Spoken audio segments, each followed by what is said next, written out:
అంబేద్కర్ గారు మనకి ఒక పవర్ ఇచ్చారు.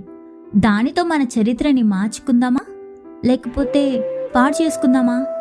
ఏదైనా మన చేతిలోనే ఉంది. సో మనకి 5 yearsకి ఒక్కసారి వచ్చి ఈ ఓట్ని యూజ్ చేసుకోవాలి. మీరు అనుకోవచ్చు, నా ఒక్క ఓటు వల్ల ఏం చేంజ్ వస్తుంది అని. బట్ ఆ ఒక్కొక్క ఓటుతో ఒక్క చరిత్రనే సృష్టించవచ్చు. ఈ ఒక్క ఓటుతోనే యుఎస్లో ఇంగ్లీష్ లాంగ్వేజ్ విన్ అయింది జర్మనీ మీద. సో ఒక ఓట్ అని తక్కువ అంచనా వేయొద్దు. ఈ రోజున చాలా మంది జనాలు మెయిన్లీ యూత్ వేస్తే దానివల్ల మన చరిత్ర మార్చొచ్చు. ఎందుకంటే పెద్దవాళ్ళు, ముసలి వాళ్ళు, వాళ్ళకి వచ్చే డబ్బుల వల్ల లేదా వాళ్ళకి ఇచ్చే థింగ్స్ యూజ్ వల్ల ఓట్ వేస్తారు. మనం మన ట్యాక్స్ కట్టి మనకి అది యూస్ఫుల్గా యూజ్ చేసే నాయకుడిని ఎంచుకోవాలి.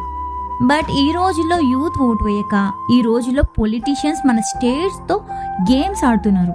యూత్ ప్రశ్నించవచ్చు, మనకి దేని మీద ఖర్చు పెట్టారు, ఎంత ఖర్చు పెట్టారు అని. సో ఈ రోజు మన ఓట్ వాల్యూ తెలుసుకోండి. కొంతమంది అనుకోవచ్చు ఎవ్వరూ బెస్ట్ లేరు అని. సో మీకు అలా అనిపిస్తే మీ ఏరియాలో పోటీ చేసే ఎమ్మెల్యే, ఎంపీ ఇంతకు ముందు మీకు ఏం చేశారు అన్నది, లేదా ఓటు వేసే ముందు వాళ్ళ మేనిఫెస్టోని చూడండి. రీసెర్చ్ చేసి మీ లోకల్ లీడర్ని చూస్ చేసుకోండి. ఫస్ట్ పైన ఉండే లీడర్ వాళ్ళ మేనిఫెస్టోని చూసి వాళ్ళు ప్రామిసెస్ చేశారో లేదో చూడండి. So then you can vote your self.